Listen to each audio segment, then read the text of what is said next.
Very good afternoon. मैं doctor शैली Rana from IMT college of education, IMT university Meerut. जैसे कि हम लोग जानते हैं कि हम एजुकेशनल टेक्नोलॉजी के लेक्चर्स की एक सीरीज चला रहे हैं और उसी के क्रम में आज हम एक नया लेक्चर लेकर आए हैं आप लोगों के लिए, जिसका टाइटल है अप्रोचेज ऑफ एजुकेशनल टेक्नोलॉजी।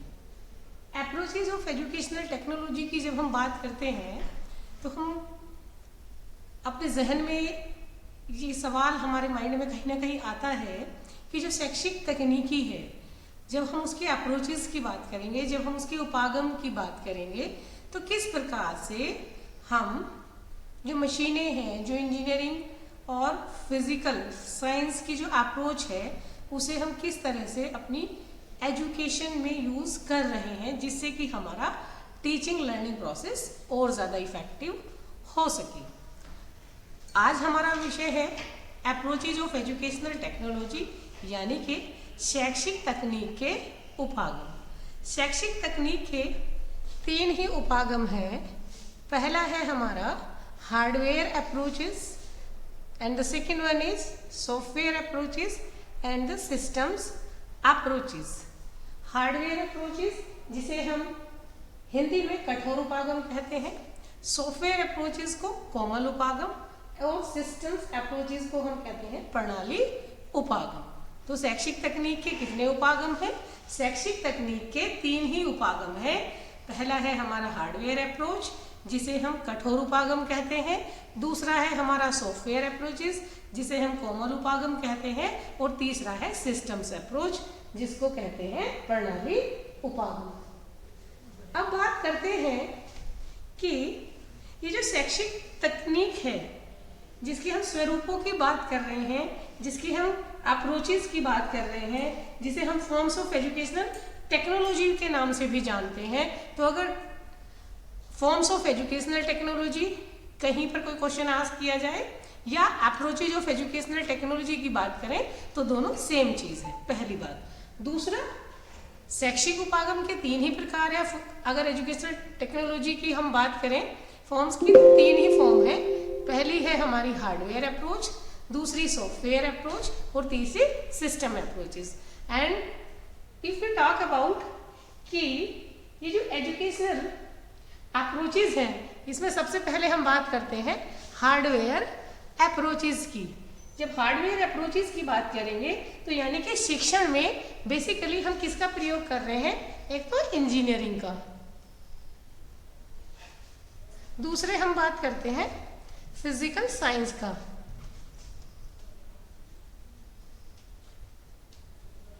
ऐसे भी हम कह सकते हैं सरल शब्दों में कि शिक्षण में अभी यंत्रण यानी कि इंजीनियरिंग की मशीनों के प्रयोग को, जो इंजीनियरिंग की मशीन्स हैं, उनके प्रयोग को शैक्षिक तकनीकी हम प्रथम कहते हैं। यानी कि हार्डवेयर अप्रोच को हम और किस नाम से जान सकते हैं? एजुकेशनल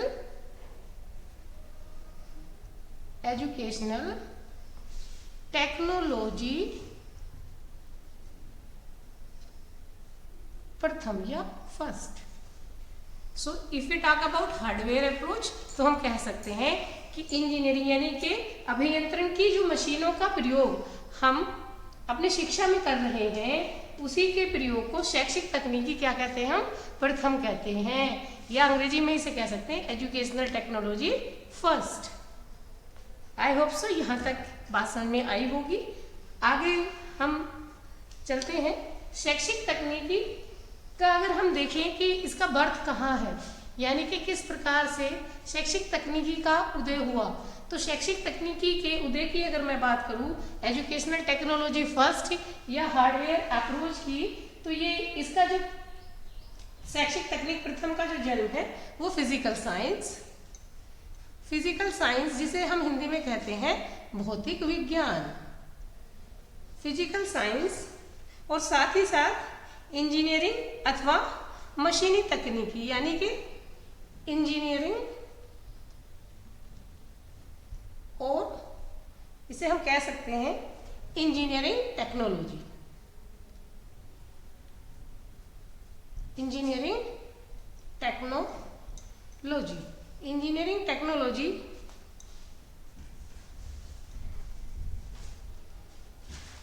से हुआ है।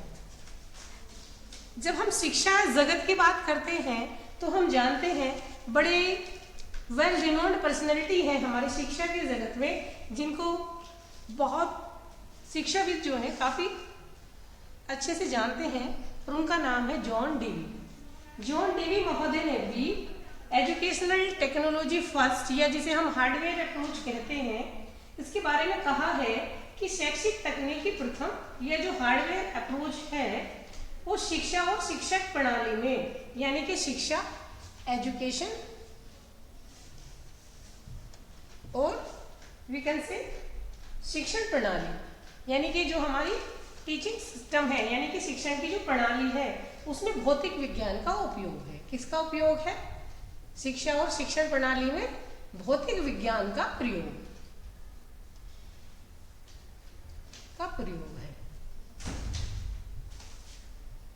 ऐसा कौन कह रहे हैं? ऐसा कहा है जॉन डेवी, राइट। हम कह सकते हैं कि जो शैक्षिक तकनीकी का उपागम है, जो हार्डवेयर अप्रोच है, जिसे हम एजुकेशनल टेक्नोलॉजी फर्स्ट के नाम से भी जानते हैं, इसमें ये क्या है कि एक तो एजुकेशन यानी कि शिक्षा, और साथ ही साथ शिक्षण प्रणाली के अंदर हम किसका प्रयोग कर रहे हैं? भौतिक विज्ञान का, by the help of physical science, right. और ये कथन है हमारे शिक्षाविद जॉन डेवी का। आई होप सो यहाँ तक आपको समझ में आया होगा। इसके बाद साथ ही साथ हम जानते हैं कि जब मशीन का प्रयोग हम अपनी शिक्षा में करते हैं तो जिसकी वजह से जो हमारी शिक्षण की प्रक्रिया है उसका धीरे धीरे मशीनीकरण किया जा रहा है। मशीनीकरण किया जा रहा है, इसका अर्थ क्या है कि हम अपने शिक्षण को और प्रभावशाली बनाने के लिए, और हमारा जो शिक्षण है, हमारी जो टीचिंग है, हम अपनी शिक्षा को अधिक से अधिक लोगों तक पहुंचा सके, तो उसकी वजह से हम अपने शिक्षण प्रणाली में इन मशीन्स का प्रयोग कर रहे हैं, राइट। इसी के साथ साथ हम कह सकते हैं कि शैक्षिक तकनीक प्रथम जो हमारा एजुकेशनल टेक्नोलॉजी, यानी कि जो एजुकेशनल टेक्नोलॉजी फर्स्ट है, यानी कि जिसे हम हार्डवेयर अप्रोच भी कहते हैं, इसके अंतर्गत जब हम अपनी एजुकेशन टेक्नोलॉजी फर्स्ट को देखते हैं तो इसके अंतर्गत हमारा जो कक्षा में जब शिक्षण कराया जाता है किसी भी शिक्षक के द्वारा, तो इसमें हमारे चलचित्र आ जाते हैं, हमारा ग्रामोफोन आ जाता है, ग्रामोफोन जो हम यूज करते हैं, साथ ही साथ radio,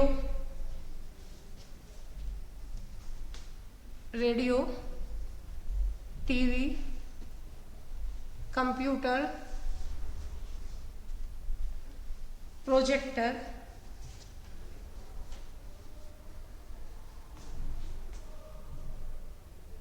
close circuit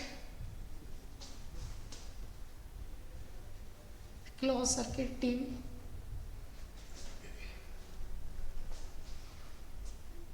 electronic video tapes आदि, ये सभी टीचिंग मशीन्स हैं, ये सभी शिक्षण की मशीनें हैं जिनके प्रयोग से हम अपने शिक्षण को अधिक से अधिक प्रभावपूर्ण बनाकर जो हमारे टीचिंग के ऑब्जेक्टिव्स हैं, जो हमारे क्या हैं, जो हमारे टीचिंग के ऑब्जेक्टिव्स हैं, जो हमारे शिक्षण के उद्देश्य हैं, उनको प्राप्त किया जा सकता है। हम जानते हैं कि जो भी मानवीय ज्ञान है वो 3 ही प्रकार से हम उसको समझ सकते हैं, या उसको हम कह सकते हैं कि उसके 3 ही पक्ष होते हैं किसी भी मानवीय ज्ञान के। जब मानवीय ज्ञान की बात करते हैं तो सबसे पहले जो ज्ञान का पक्ष आता है वो आता है प्रिजर्वेशन, जिसे हम क्या कहते हैं? संचय। प्रिजर्वेशन का मतलब होता है संचय करके रखना, जिससे कि वो लॉन्ग लास्टिंग चल सके। और दूसरा जो पक्ष है वो कहलाता है transmission, that is called transmission. और ट्रांसमिशन को हम कहते हैं हिंदी में हस्तांतरण।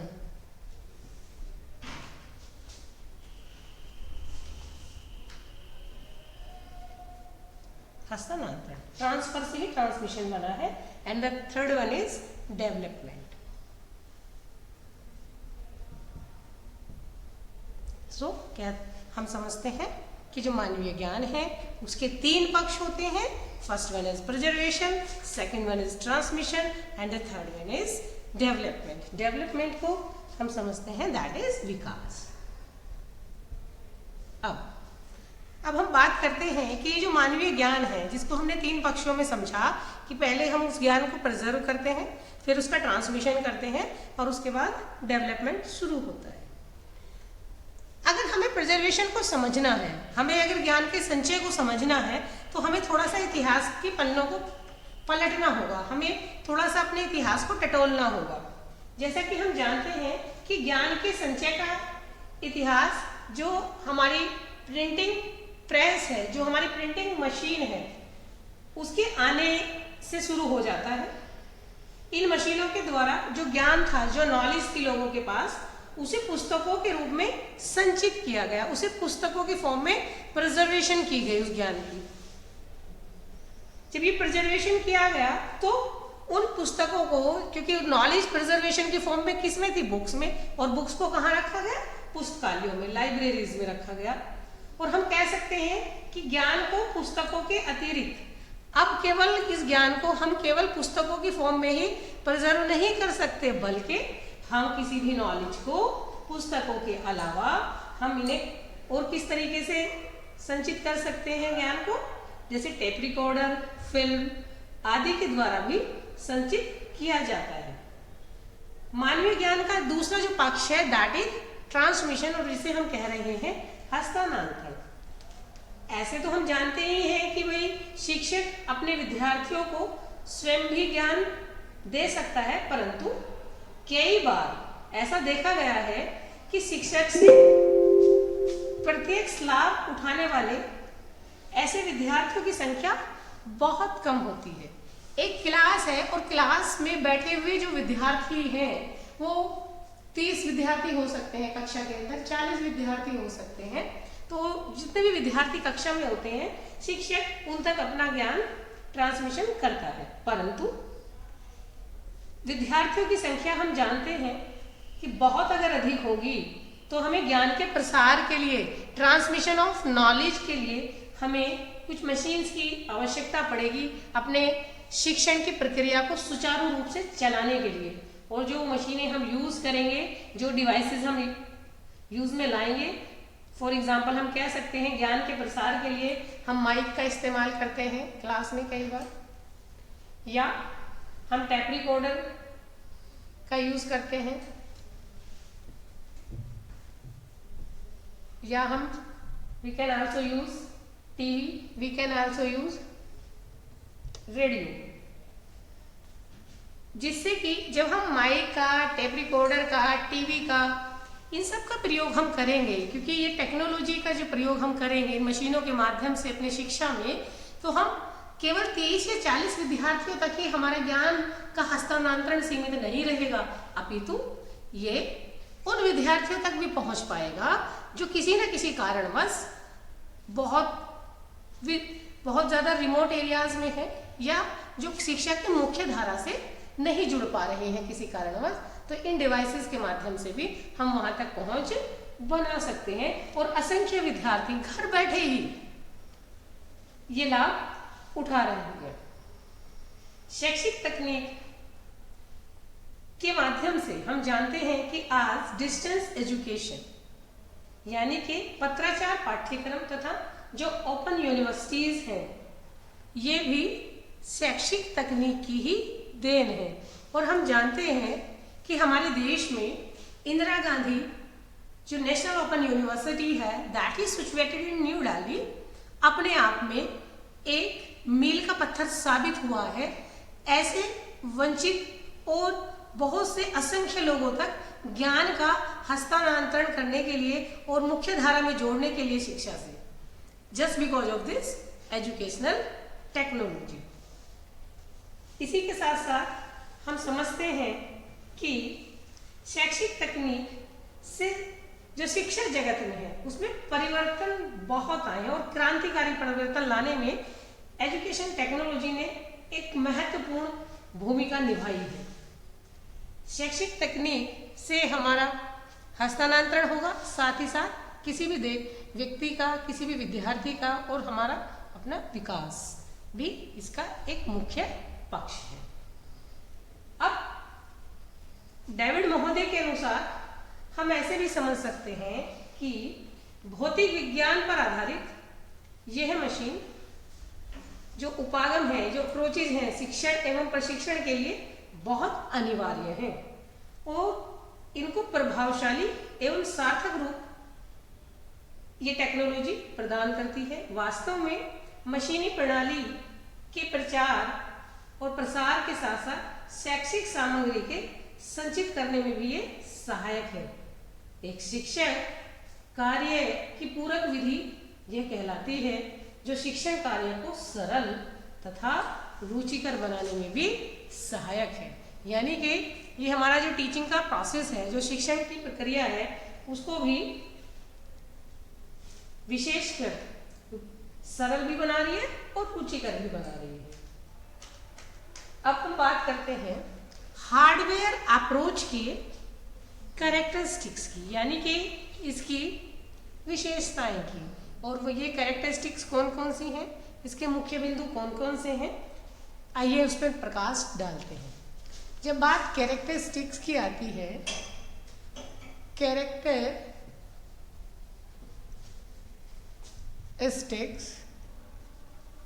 ऑफ हार्डवेयर अप्रोच,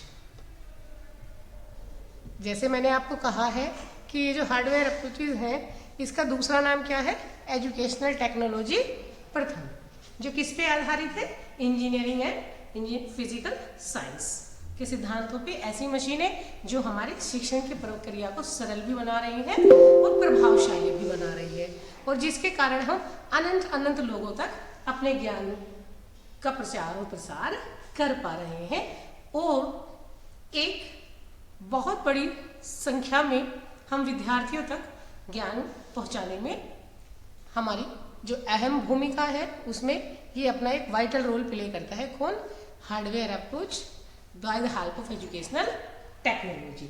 अब बात कर रहे हैं इस हार्डवेयर अप्रोच की भी कि क्या क्या इसकी विशेषताएं हैं, आइए देखते हैं। फर्स्ट अप्रोच, हार्डवेयर अप्रोच की कैरेक्टरिस्टिक है कि हार्डवेयर अप्रोच एक जटिल हार्डवेयर के रूप में हम इसे देख सकते हैं। जटिल का मतलब क्योंकि ये कैसा है, हार्ड है, तो एक हार्ड यानी कि जटिल हार्डवेयर के रूप में इसे देखा जाता है। इसके माध्यम से हम कुछ यांत्रिक व्यवस्था एवं इलेक्ट्रॉनिक्स के प्रयोगों पर निर्भर होते हैं, यानी कि हम इलेक्ट्रॉनिक्स का प्रयोग इसके अंदर करते हैं। अतः जो हार्ड है, हार्ड मतलब जिसे हार्डवेयर, जिसे हम टच कर सकते हैं, जिसे हम देख सकते हैं, और हार्डवेयर को यानी कि जटिल हार्डवेयर प्रयोग में लाने से पूर्व विशेष रूप से लघु एवं दीर्घ अवधि यानी कि शॉर्ट टर्म एवं लॉन्ग टर्म प्रशिक्षण की क्या होती है, हमें आवश्यकता होती है, एक ट्रेनिंग की। For the use of this hardware approach we require a training. It may be short term or it may be long term. इसके अलावा हार्डवेयर की भूमिका जो हमारा लर्निंग है, किसी भी विद्यार्थी जो इसके द्वारा लर्निंग कराएंगे जिसे की संरचना एक विषय से संबंधित महत्वपूर्ण विचारों को प्रस्तुत करने के ढंगों एवं माध्यमों के रूप में होती है। तो माध्यम या वाहन का नाम हम इसे दे सकते हैं। दूसरा, किसी भी शैक्षिक परिस्थिति में हार्डवेयर को मूर्त रूप में स्पष्ट रूप से देखा जा सकता है, यानी कि हार्डवेयर को मूर्त रूप से स्पष्ट रूप से देखा जा सकता है, क्योंकि वो हार्डवेयर है इसलिए हम उसे टच करके भी देख सकते हैं, हम उसे मूर्त रूप में भी देख सकते हैं, मूर्त रूप में भी उसे प्रकट किया जा सकता है। हार्डवेयर का चुनाव एवं उपयोग से पूर्व जब भी हम उसका सिलेक्शन करेंगे किसी भी हार्डवेयर का या हम उसे यूज करेंगे, तो उसे यूज करने से पहले जो निर्माता एजेंसी है, यानी कि जो उसका मैन्युफैक्चरर है, जो मैन्युफैक्चरिंग ऑर्गेनाइजेशन है, वो सामान्यतः उसके जो प्रतिष्ठा है उस पर भी ध्यान उसे देना पड़ता है, क्योंकि हार्डवेयर की प्रभाविकता का मूल्यांकन करने के लिए कई तरीके के क्रियात्मक शोध की विधियों का भी प्रयोग किया जाता है। क्या किया जाता है? क्रियात्मक शोध। कई तरीके का क्रियात्मक शोध विधियों का प्रयोग भी किया जाता है, जिससे कि हार्डवेयर की प्रभाविकता का हम क्या कर सके, मूल्यांकन कर सके कि कितना प्रभावशाली ये हार्डवेयर रहा हमारे शिक्षण में। अब बात करते हैं कि जो हार्डवेयर है इसके अंदर, इस अप्रोच के अंदर या एजुकेशनल टेक्नोलॉजी फर्स्ट के अंदर हम कौन कौन सी सामग्री का प्रयोग करते हैं। जब सामग्री के प्रयोग की बात आती है तो हमें मालूम होना चाहिए कि कौन कौन सी ऐसी डिवाइसेस हैं जिन्हें हम यूज कर सकते हैं as a hardware approach in our teaching learning process. First one is our audio media, that is audio. अब ऑडियो नाम ही बता रहा है अपने आप में, जिससे केवल और केवल हम सुन सकते हैं, तो audio media, right. One is visual media. Visual यानी कि नाम ही इंडिकेट कर रहा है, विजुअल यानी कि दृश्य साधन, यानी कि जिसे हम देख सकते हैं। इसमें कानों से सुना जा सकता हो, इसमें जिसे देखा जा सकता हो। And the third one is our audio and visual aids, यानी कि जिसमें दोनों गुण हो, ऑडियो वाला भी और वीडियो वाला भी। अब जब ऑडियो की बात है, सुनने के लिए हम कोई चीज़ हमने टेलीकास्ट कराया, कोई भी लेक्चर, तो रेडियो के द्वारा उसका प्रसारण करा जा सकता है। जैसे हम अपनी माइक्रो टीचिंग में यूज़ करते हैं टेप रिकॉर्डर। बच्चा उसकी क्या कमियां रही उसको टेप रिकॉर्डर के माध्यम से वो सही कर सकता है, जान सकता है, सुन सकता है दोबारा से अपने उसी कंटेंट में। अब बात आती है विजुअल मीडिया की। विजुअल मीडिया में आ जाते हैं हमारे चार्ट, जिन्हें आंखों से देखा जा सकता है, map, model, slide, film strip, projector and OHP। OHP जिसे हम कहते हैं ओवरहेड प्रोजेक्टर एटसेट्रा। इसके अलावा भी और बहुत से। अब बात आती है हमारे ऑडियो विजुअल एड्स की। ऑडियो विजुअल यानी कि जिसमें हम सुन भी सकते हैं और देख भी सकते हैं, जिनके माध्यम से, that is TV, one is computer, another one is video disc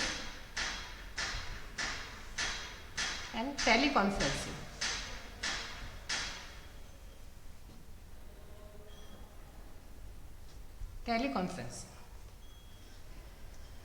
तो ये आज हमने जाना कि हार्डवेयर अप्रोच हम किसे कहते हैं।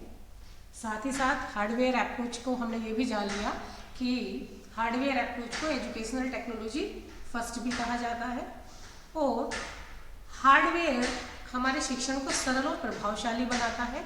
हार्डवेयर अप्रोच के माध्यम से हम जो मशीनीकरण, जो मशीनों का हम प्रयोग इंजीनियरिंग के माध्यम से अपने शिक्षा जगत में कर रहे हैं, इससे अधिक से अधिक विद्यार्थियों तक हम अपना ज्ञान पहुंचा सकते हैं, जिससे कि ज़्यादा से ज़्यादा विद्यार्थी को ज्ञान का हस्तांतरण करा जा सके। हम जानते हैं कि मानवीय ज्ञान के, मैंने आपको समझाया है कि केवल 3 ही पक्ष होते हैं कि एक हम होता है कि ज्ञान का प्रिजर्वेशन करना, संचय करना। जैसे अर्लियर डेज में जब प्रिंटिंग प्रेस नहीं था तो इस तरीके का प्रावधान हमारे पास अवेलेबल नहीं था, लेकिन प्रिंटिंग प्रेस के आने के बाद हमने जो अपनी नॉलेज थी उसको किताबों की फॉर्म में प्रिंट करा और उसका स्थान लिया लाइब्रेरीज में, और लाइब्रेरी में हम ज्ञान के लिए नई नई किताबें पढ़ने लगे। अब हम केवल किताबों तक ही सीमित नहीं हैं, बल्कि उस ज्ञान को हम ट्रांसमिशन कर सकते हैं रेडियो के माध्यम से, टीवी के माध्यम से, just because of this educational technology. इसके साथ साथ हमने जाना कि जो ऑडियो और visual media and audio visual aids, यानी कि जो हार्डवेयर अप्रोच है, हार्डवेयर अप्रोच को हम 3 उपागम में बांट सकते हैं। अब ऑडियो मीडिया यानी कि जिसमें केवल चीज़ों को सुना जाएगा, जिन इक्विपमेंट्स के द्वारा, वो है हमारे रेडियो और टैप रिकॉर्डर। विजुअल जिसमें हम देख सकते हैं जिनको, जैसे chart, map, model, OHP, film strip, slide etcetera. And audio visual aids में जिसमें ऑडियो और विजुअल दोनों के गुण विद्यमान हो, जैसे टीवी पे कंप्यूटर के माध्यम से वीडियो डिस्क और टेलीकॉन्फ्रेंसिंग, जिसे सुन भी सकते हैं और जिन्हें देखा भी जा सकता है। सिल्वर मैन एक व्यक्ति हुए 1968 में। उन्होंने इस तकनीकी को सापेक्षिक शैक्षिक तकनीक यानी कि रिलेटिव एजुकेशनल टेक्नोलॉजी की भी संज्ञा दी है। There was a person name was Silverman. 1968 में उन्होंने जो हार्डवेयर अप्रोच है या एजुकेशनल टेक्नोलॉजी फर्स्ट है, इसे रिलेटिव एजुकेशनल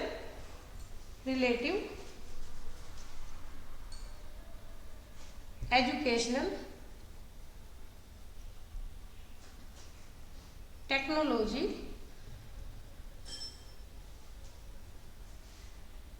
की भी संज्ञा दी है। किसने दी है ये संज्ञा? That is called silver man. I hope so आज का ये लेक्चर आपको पसंद आया होगा और आपको हार्डवेयर अप्रोच यानी कि कठोर उपागम हम किसे कहते हैं ये क्लियर हुआ होगा। आज इतना ही करते हैं। Thank you so much. मिलते हैं अगले लेक्चर में एक नए कंटेंट के साथ।